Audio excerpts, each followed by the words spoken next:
यकीन उसमें कुछ मिला हुआ हो और आप पी के फिर ऐसे छोड़ो ना, ये बताओ कि वो पिक्चर संभाल के रखी है क्या? नाश्ता कीजिए, दवाई खाइए और घर जाकर आराम करें।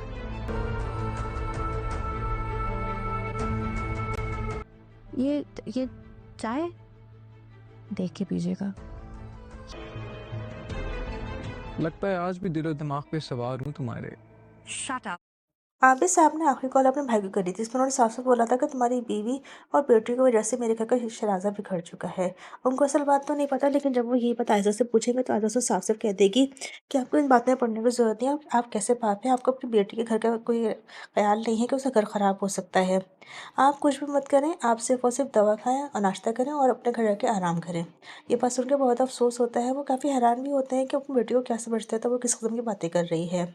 दूसरी जानिब अब असद अपने भाई आशिर से कहेगा कि तुम अब घर आ जाओ और घर में आके रहो, क्योंकि अब मुझे इस तरह के पसंद नहीं है कि तुम इस तरह से घर छोड़ के चले गए हो। तो आशिर साफ साफ उससे कह देता है कि अकेले तो मैं आऊँगा नहीं, अगर आपको मुझे अब कह रहे हैं कि घर आ जाओ, तो अगर आप ईशल को वापस नहीं लाएंगे तो मैं कभी भी इस तरह से वापस नहीं आऊँगा। तो असद उससे साफ साफ कह देता है कि ईशल भी इस घर में रह सकती है। ये बात सुन के आयज़ा को बेइंतहा शौक लगता है, क्योंकि वो तो ये चाहती ही नहीं थी। उसने बड़ी मुश्किल से ईशल को इस घर से निकाला था।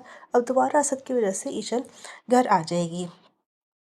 एक दिन ईशल का नाश्ता बनाती है, उसमें चाय भी बनाती है, तो आयशा आकर उसकी चाय पीने लगती है। तो उससे हैरान होकर कहती है, आपने चाय कैसे पी ली? हो सकता है कि मैंने उसके अंदर जहर मिला दिया और आप पी के आपको कुछ हो जाए।